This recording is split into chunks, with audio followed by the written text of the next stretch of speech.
ஓம் சாய்ராம். என் அன்பு செல்லமே, என்னுடைய அழகான தங்கமே, சம்பந்தம் இல்லாமல் யாருடைய வாழ்க்கையிலும் நான் எதையும் சொல்வது கிடையாது. எல்லாவற்றுக்கும் ஒரு சம்பந்தம் உண்டு. சமீபமாக உன்னுடைய வீட்டில் ஒரு பொருளை மாற்றினாய். அதுவும் ஒரு திசையிலிருந்து இன்னொரு திசைக்கு நீ பொருளை மாற்றினாய். ஒவ்வொரு பொருளும் எங்கெங்கு இருக்க வேண்டும், வாஸ்து சாஸ்திரம் படி ஒவ்வொரு பொருளையும் எங்கெங்கு வைக்க வேண்டும் என்பதை தெரிந்து கொள்ளுங்கள். தெரிந்து கொண்டு அதற்கு தகுந்தது போலவே வையுங்கள். ஏனென்றால் எதுவுமே வாழ்க்கையில் நீங்கள் நினைப்பது போல செய்ய முடியாது. புரிகிறதா? தெய்வம் எந்தெந்த திசையில் எந்தெந்த பொருளை வைக்க வேண்டும் என்று சொல்லி இருக்கிறதோ அங்குதான் வைக்க வேண்டும். உதாரணத்திற்கு குபேர மூலையில் பணப்பெட்டியையும் பணத்தையும் துணி இந்த மாதிரி தான் வைக்க வேண்டும். சனி மூலையில் என்ன வைக்க வேண்டும் என்பது ஏற்கனவே உங்களுக்கு தெரிந்தது. அதற்கு பதிலாக சனி மூலையில் போய் உங்களுடைய பணத்தையும் நகையும் வைத்தால் அது எப்படி சேரும்? சேராதல்லவா? அதே போலத்தான் பொருட்களுக்கும் எந்தெந்த திசையில் என்னென்ன மாதிரியான பொருளை வைக்க வேண்டும், எந்தெந்த விஷயத்தை வைக்க வேண்டும் என்பதை தெரிந்து கொள்ள வேண்டும். தெரிந்து கொண்டு ஒவ்வொரு விஷயத்தையும் செய்தீர்களானால் அதுவே மிகப்பெரிய சிறந்த ஒன்றாகும். ஒரு முக்கியமானதை சொல்கிறேன். வாஸ்து சாஸ்திரம் படி பொருட்கள் சரியான இடத்தில் வீட்டில் இருந்தால் அது நேர்மறையான ஆற்றலை உருவாக்கும். வாஸ்து குறைபாடுகளை தவிர்க்கவும் அதுதான் நல்லது. உதாரணமாக பணம், நகைகள் போன்ற பொருட்களை வடகிழக்கில் வைக்கலாம். புரிகிறதா? பொருட்கள் சரியாக இருக்க வேண்டிய இடத்தை சொல்கிறேன், கேட்டுக்கொள்ளுங்கள். கிழக்கு திசையில் கனமான பொருட்களை தவிர்க்கவும், லேசான பொருட்களை வைக்கவும். வடக்கில் பணம், நகைகள் போன்ற பொருட்களை பீரோவில் வைத்து வடக்கு திசையில் நீங்கள் வைக்கலாம். தெற்கு திசையில் படுக்கை அறையை தென் பக்கம் வைத்து படுக்கையை மேற்கிழக்காக வைத்து கிழக்கு திசையை நோக்கி கால் வைக்கும் வகையில் தூங்கலாம். மேற்கு கர்ம பலனை அளிக்கும் சனி மேற்கு திசையில் அதிபதி மேற்கு திசையில் செருப்பு வைக்கலாம். என்றாலும் மேற்கு திசையில் செருப்பு வைப்பதை தவிர்த்து செருப்பு வைக்கும் ஸ்டாண்டில் தென்மேற்கு அல்லது வடதிசையில் நீங்கள் வைக்கலாம். வடகிழக்கு வாஸ்துப்படி வீட்டில் தண்ணீர் இருக்கும் இடம் வடகிழக்கு மூலையாக இருக்க வேண்டும். தென்கிழக்கு சமையலறை தென்கிழக்கு மூலையில்.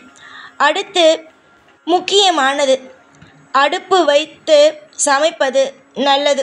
அதாவது தென்கிழக்கு திசையில் சமையலறை, தென்கிழக்கு திசையில் மூலையில் அடுப்பு வைப்பது நல்லது. வாழ்க்கை அறை சோபா செட் கிழக்கு அல்லது மேற்கு நோக்கி இருக்கும் வகையில் அமைக்கலாம். நான் சொன்ன இந்த விஷயத்தை அனைத்தையும் நீங்கள் பின்பற்றும் பொழுது வாழ்க்கையில் இருக்கும் தடைகளானது நீங்கும். அதுபோல உடைந்த கண்ணாடி, உடைந்த பொருட்களை வைப்பது தவறு.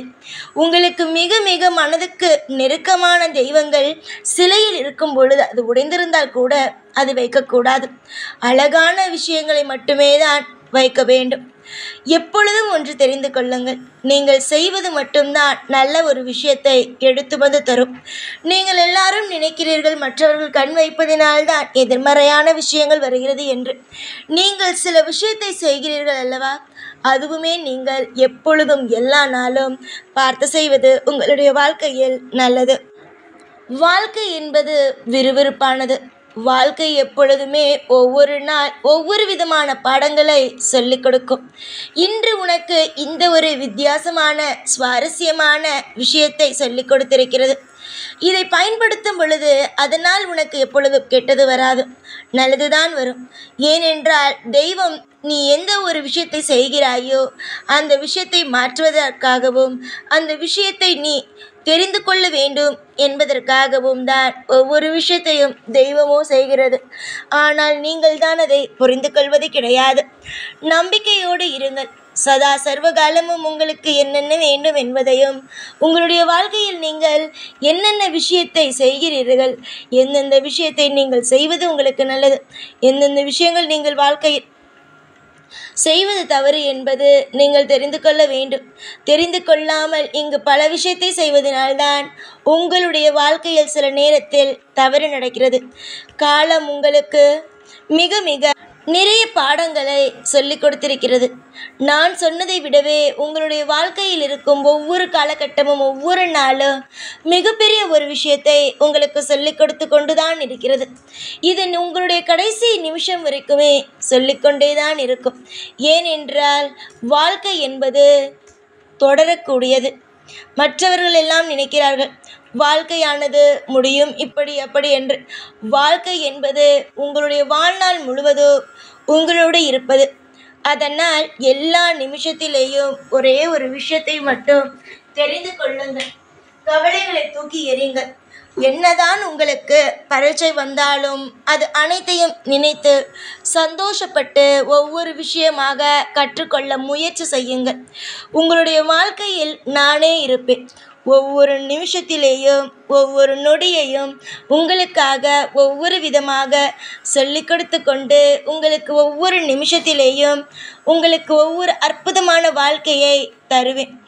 இன்றைய நாள் இப்படி இருக்கிறதே, நாளைய நாளும் அப்படிதான் இருக்கும் என்று நீங்களாக தீர்மானிக்கக்கூடாது. இன்று உனக்கு 1 ரூபாய் கிடைத்தது என்றால் நாளை உனக்கு 10 ரூபாய் கூட கிடைக்கலாம். ஒரு உதாரணத்திற்கு சொல்கிறேன். அதனால் உன்னுடைய வாழ்க்கையில் இருக்கும் ஒவ்வொரு விஷயத்தையும் நான் கண்டிப்பாகவே எல்லா நிமிஷத்திலேயும் சந்தோஷம் என்ற ஒரு விஷயத்தை உன்னுடைய வாழ்க்கைக்குள் கொண்டு வருவேன். இந்த சாயை நம்பி இந்த ஒவ்வொரு பிள்ளைகளும் மிக மிக மிக மிக புண்ணியம் செய்தவர்கள்தான். ஏன் தெரியுமா தங்கமே நான் அப்படி சொல்கிறேன்? நீங்கள் அனைவருமே மிக மிக அற்புதமானவர்கள். நான் பொறுமையாக செய்தாலும் எல்லாவற்றையும் கண்டிப்பாக உங்களுக்கு செய்து தருவேன் என்று நம்புகிறீர்கள் பார்த்தீர்களா? அந்த ஒரு இடத்தில் என்னுடைய மனமானது மிக மிக சந்தோஷப்படுகிறது. என்னுடைய பிள்ளைகளானவர்கள் இந்த அளவுக்கு என்னை நம்புகிறார்களே என்று. நம்புங்கள், நம்பிக்கைதானே வாழ்க்கை. எதிர்பார்த்து எதிர்பார்த்து ஒவ்வொரு விஷயத்திலேயும் சோர்ந்திருக்கிறாய். இனிமேல் உன்னுடைய வாழ்வில் சோர்வு என்ற ஒரு விஷயத்திற்கு இடமே கிடையாது. எந்த ஒரு நிமிஷத்தில் நாளுக்கு நாள் நம்பிக்கையானது உன் மீது எப்படி உன் மீது எனக்கு வந்ததோ அது போலவே நீயும் நிச்சயமாக நான் செய்யப்போகும் அனைத்து விஷயங்களையும் பார்த்து நம்பிக்கையோடு இன்னும் அதிகமாக என்னிடம் நம்பிக்கையோடு நெருங்கி வருவார். சந்தோஷமாக இரு. எல்லா நாளும் எப்பொழுதும் உன் கூடவே இருப்பேன். இந்த சாய்நான். ஓம் சாய்ராம்.